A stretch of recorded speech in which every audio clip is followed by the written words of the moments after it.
بسم اللہ الرحمن الرحیم۔ شروع اللہ کے نام سے جو رحمان و رحیم ہے۔ والسماء والطارق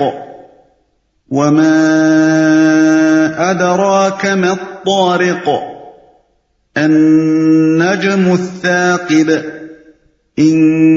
كل نفس لما عليها حافظ فلينظر الإنسان مما خلق۔ قسم ہے آسمان کی اور رات کو نمودار ہونے والے کی، اور تم کیا جانو کہ وہ رات کو نمودار ہونے والا کیا ہے؟ چمکتا ہوا تارا۔ کوئی جان ایسی نہیں ہے جس کے اوپر کوئی نگہبان نہ ہو۔ پھر ذرا انسان یہی دیکھ لے کہ وہ کس چیز سے پیدا کیا گیا ہے جس کے اوپر کوئی نگہبان نہ ہو۔ نگہبان سے مراد خود اللہ تعالیٰ کی ذات ہے، جو زمین و آسمان کی ہر چھوٹی بڑی مخلوق کی دیکھ بھال اور حفاظت کر رہی ہے، جس کے وجود میں لانے سے ہر شے وجود میں آئی ہے، جس کے باقی رکھنے سے ہر شے باقی ہے، جس کے سنبھالنے سے ہر شے اپنی جگہ سنبھلی ہوئی ہے، اور جس نے ہر چیز کو اس کی ضروریات بہم پہنچانے اور اسے ایک مدت مقررہ تک آفات سے بچانے کا ذمہ لے رکھا ہے۔ اس بات پر آسمان کی اور رات کی تاریکی میں نمودار ہونے والے ہر تارے اور سیارے کی قسم کھائی گئی ہے۔ النجم الثاقب کا لفظ اگرچہ لغت کے اعتبار سے واحد ہے، لیکن مراد اس سے ایک ہی تارہ نہیں بلکہ تاروں کی جنس ہے۔ یہ قسم اس معنی میں ہے کہ رات کو آسمان میں یہ بے حد و حساب تارے اور سیارے جو چمکتے ہوئے نظر آتے ہیں، ان میں سے ہر ایک کا وجود اس امر کی شہادت دے رہا ہے کہ کوئی ہے جس نے اسے بنایا ہے، روشن کیا ہے، فضا میں معلق رکھ چھوڑا ہے، اور اس طرح اس کی حفاظت و نگہبانی کر رہا ہے کہ نہ وہ اپنے مقام سے گرتا ہے، نہ بے شمار تاروں کی گردش کے دوران میں وہ کسی سے ٹکراتا ہے، اور نہ کوئی دوسرا تارہ اس سے ٹکراتا ہے۔ کس چیز سے پیدا کیا گیا ہے؟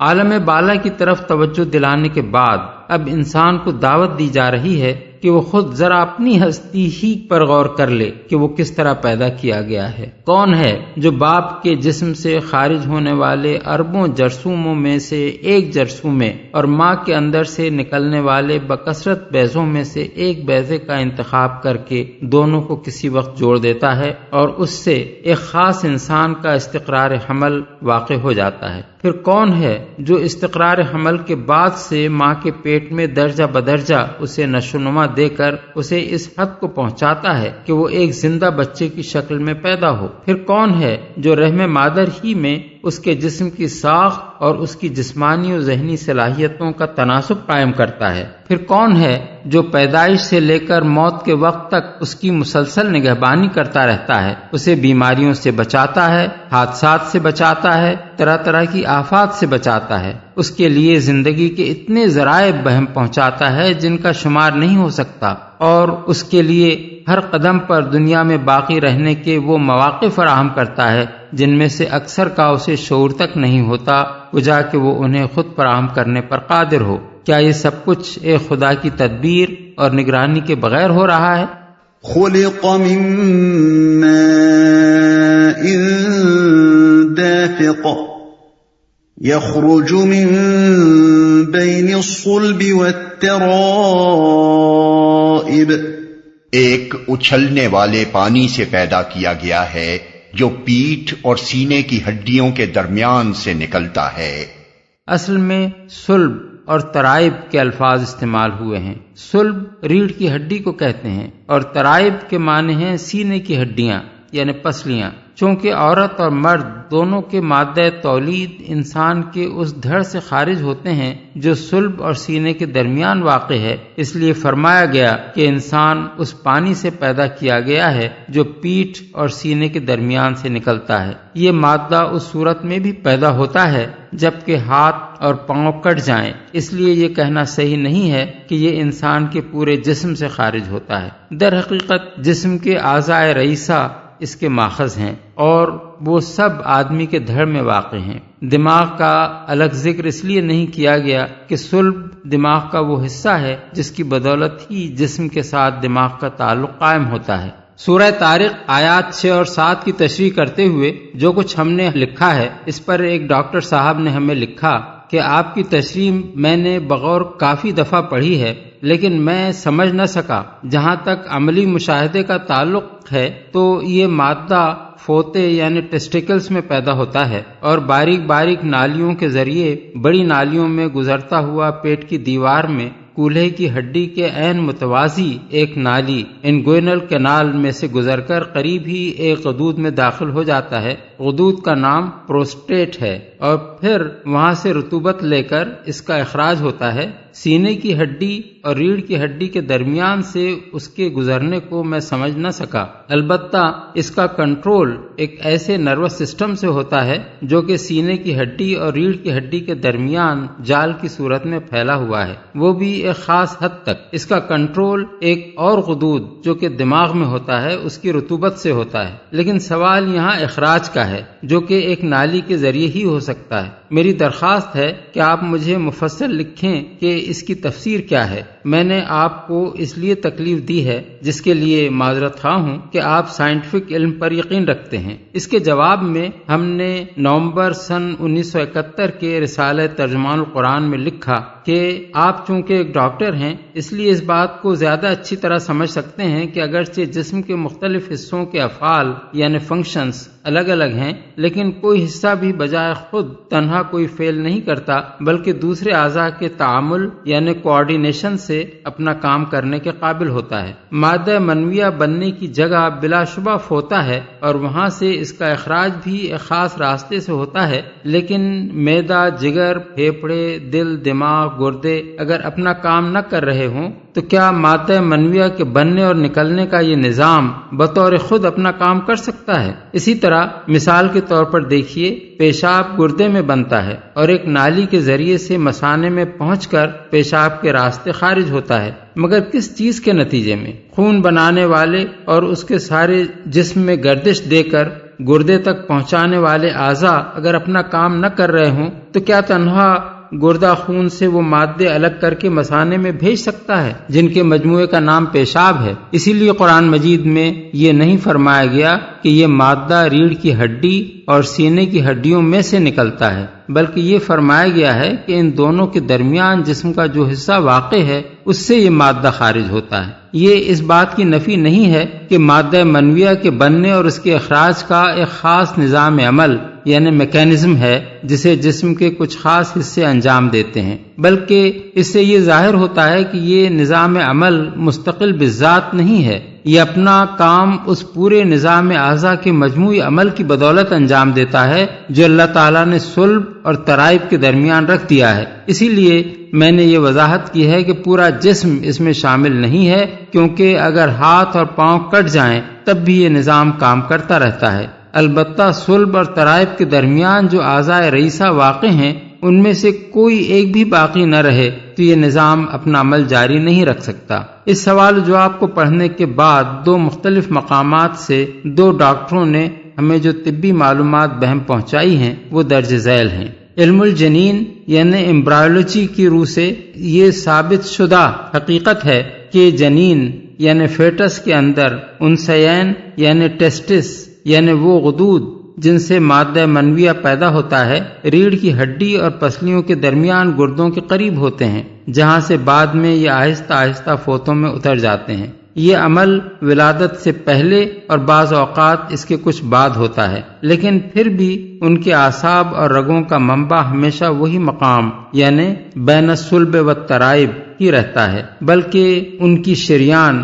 یعنی آرٹری پیٹھ کے قریب شہرگ یعنی آرٹا سے نکلتی ہے اور پورے پیٹ کا سفر طے کرتی ہوئی ان کو خون مہیا کرتی ہے۔ اس طرح حقیقت میں انثیین پیٹھی کا جز ہیں جو جسم کا زیادہ درجہ حرارت برداشت نہ کرنے کی وجہ سے فوتوں میں منتقل کر دیے گئے ہیں۔ علاوہ بریں مادہ منویہ اگرچہ انثیین پیدا کرتے ہیں اور وہ کیسہ منویہ یعنی سیمینل ویسیکلز میں جمع ہو جاتا ہے، مگر اس کے اخراج کا مرکز تحریک بین الصلب والترائب ہی ہوتا ہے اور دماغ سے اعصابی رو جب اس مرکز کو پہنچتی ہے تب اس مرکز کی تحریک یعنی ٹریگر ایکشن سے کیسہ منویہ سکڑتا ہے اور اس سے مائع دافق پچکاری کی طرح نکلتا ہے۔ اس لیے قرآن کا یہ بیان ٹھیک ٹھیک علم طب کی جدید تحقیقات کے مطابق ہے۔ إِنَّهُ عَلَى رَجْعِهِ لَقَادِرٌ، یقیناً وہ خالق اسے دوبارہ پیدا کرنے پر قادر ہے۔ یعنی جس طرح وہ انسان کو وجود میں لاتا ہے اور استقرار حمل کے وقت سے مرتے دم تک اس کی نگہبانی کرتا ہے، یہی اس بات کا کھلا ہوا ثبوت ہے کہ وہ اسے موت کے بعد پلٹا کر پھر وجود میں لا سکتا ہے۔ اگر وہ پہلی چیز پر قادر تھا اور اسی قدرت کی بدولت انسان دنیا میں زندہ موجود ہے، تو آخر کیا معقول دلیل یہ گمان کرنے کے لیے پیش کی جا سکتی ہے کہ دوسری چیز پر وہ قادر نہیں ہے؟ اس قدرت کا انکار کرنے کے لیے آدمی کو سرے سے اس بات ہی کا انکار کرنا ہوگا کہ خدا اسے وجود میں لایا ہے، اور جو شخص اس کا انکار کرے اس سے کچھ بعید نہیں کہ ایک روز اس کے دماغ کی خرابی اس سے یہ دعویٰ بھی کرا دے کہ دنیا کی تمام کتابیں ایک حادثے کے طور پر چھپ گئی ہیں، دنیا کے تمام شہر ایک حادثے کے طور پر بن گئے ہیں، اور زمین پر کوئی اتفاقی حادثہ ایسا ہو گیا تھا جس سے تمام کارخانے بن کر خود بخود چلنے لگے۔ حقیقت یہ ہے کہ انسان کی تخلیق اور اس کے جسم کی بناوٹ اور اس کے اندر کام کرنے والی قوتوں اور صلاحیتوں کا پیدا ہونا اور اس کا ایک زندہ ہستی کی حیثیت سے باقی رہنا، ان تمام کاموں سے بدرجہ زیادہ پیچیدہ عمل ہے جو انسان کے ہاتھوں دنیا میں ہوئے اور ہو رہے ہیں۔ اتنا بڑا پیچیدہ عمل اس حکمت اور تناسب اور تنظیم کے ساتھ اگر اتفاقی حادثے کے طور پر ہو سکتا ہو تو پھر کون سی چیز ہے جسے ایک دماغی مریض حادثہ نہ کہہ سکے؟ يَوْمَ تُبْلَى السَّرَائِرُ فَمَا لَهُ مِن قُوَّةٍ وَلَا نَاصِرٍ،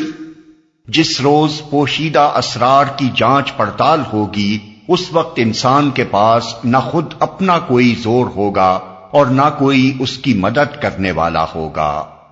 جانچ پڑتال ہوگی۔ پوشیدہ اسرار سے مراد ہر شخص کے وہ اعمال بھی ہیں جو دنیا میں ایک راز بن کر رہ گئے، اور وہ معاملات بھی ہیں جو اپنی ظاہری صورت میں تو دنیا کے سامنے آئے مگر ان کے پیچھے جو نیتیں اور اغراض اور خواہشات کام کر رہی تھیں اور ان کے جو باطنی محرکات تھے ان کا حال لوگوں سے چھپا رہ گیا۔ قیامت کے روز یہ سب کچھ کھل کر سامنے آ جائے گا، اور جانچ پڑتال صرف اسی بات کی نہیں ہوگی کہ کس شخص نے کیا کچھ کیا، بلکہ اس بات کی بھی ہوگی کہ کس وجہ سے کیا، کس غرض اور کس نیت اور کس مقصد سے کیا۔ اسی طرح یہ بات بھی ساری دنیا سے حتیٰ کہ خود ایک فعل کرنے والے انسان سے بھی مخفی رہ گئی ہے کہ جو فعل اس نے کیا اس کے کیا اثرات دنیا میں ہوئے، کہاں کہاں پہنچے اور کتنی مدت تک چلتے رہے۔ یہ راز بھی قیامت ہی کے روز کھلے گا، اور اس کی پوری جانچ پڑتال ہوگی کہ جو بیج کوئی شخص دنیا میں بو گیا تھا اس کی فصل کس کس شکل میں کب تک کٹتی رہی اور کون کون اسے کاٹتا رہا۔ وَالسَّمَاءِ ذَاتِ الرَّجْعِ وَالْأَرْضِ ذَاتِ الصَّدْعِ إِنَّهُ لَقَوْلٌ فَصْلٌ وَمَا هُوَ بِالْهَزْلِ، قسم ہے بارش برسانے والے آسمان کی اور نباتات اگتے وقت پھٹ جانے والی زمین کی، یہ ایک جچی تلی بات ہے، ہنسی مذاق نہیں ہے۔ آسمان کی، آسمان کے لیے ذات رجع کے الفاظ استعمال کیے گئے ہیں۔ رجع کے لغوی معنی تو پلٹنے کے ہیں، مگر مجازاً عربی زبان میں یہ لفظ بارش کے لیے استعمال کیا جاتا ہے، کیونکہ وہ بس ایک ہی دفعہ برس کر نہیں رہ جاتی بلکہ بار بار اپنے موسم میں اور کبھی خلاف موسم پلٹ پلٹ کر آتی ہے اور وقتاً فوقتاً برستی رہتی ہے۔ ایک اور وجہ بارش کو رجع کہنے کی یہ بھی ہے کہ زمین کے سمندروں سے پانی بھاپ بن کر اٹھتا ہے اور پھر پلٹ کر زمین ہی پر برستا ہے۔ ہنسی مذاق نہیں ہے۔ یعنی جس طرح آسمان سے بارشوں کا برسنا اور زمین کا شق ہو کر نباتات اپنے اندر سے اگلنا کوئی مذاق نہیں ہے بلکہ ایک سنجیدہ حقیقت ہے، اسی طرح قرآن جس چیز کی خبر دے رہا ہے کہ انسان کو پھر اپنے خدا کی طرف پلٹنا ہے، یہ بھی کوئی ہنسی مذاق کی بات نہیں ہے بلکہ ایک دو ٹوک بات ہے، ایک سنجیدہ حقیقت ہے، ایک اٹل قول حق ہے جسے پورا ہو کر رہنا ہے۔ إنهم يكيدون كيدا وأكيد كيدا فمهل الكافرين أمهلهم رويدا۔ یہ لوگ کچھ چالیں چل رہے ہیں اور میں بھی ایک چال چل رہا ہوں، پس چھوڑ دو اے نبی ان کافروں کو، ایک ذرا کی ذرا ان کے حال پر چھوڑ دو، چالیں چل رہے ہیں۔ یعنی یہ کفار اس قرآن کی دعوت کو شکست دینے کے لیے طرح طرح کی چالیں چل رہے ہیں، اپنی پھونکوں سے اس چراغ کو بجھانا چاہتے ہیں، ہر قسم کے شبہات لوگوں کے دلوں میں ڈال رہے ہیں، ایک سے ایک جھوٹا الزام تراش کر اس کے پیش کرنے والے نبی پر لگا رہے ہیں تاکہ دنیا میں اس کی بات چلنے نہ پائے اور کفر و جاہلیت کی وہی تاریکی چھائی رہے جسے چھانٹنے کی وہ کوشش کر رہا ہے۔ ایک چال چل رہا ہوں، یعنی میں یہ تدبیر کر رہا ہوں کہ ان کی کوئی چال کامیاب نہ ہونے پائے اور یہ آخر کار منہ کی کھا کر رہیں اور وہ نور پھیل کر رہے جسے یہ بجھانے کے لیے ایڑی چوٹی کا زور لگا رہے ہیں۔ ان کے حال پر چھوڑ دو، یعنی انہیں ذرا مہلت دو کہ جو کچھ یہ کرنا چاہیں کر دیکھیں، زیادہ مدت نہ گزرے گی کہ نتیجہ ان کے سامنے خود آ جائے گا اور انہیں معلوم ہو جائے گا کہ میری تدبیر کے مقابلے میں ان کی چالیں کتنی کارگر ہوئیں۔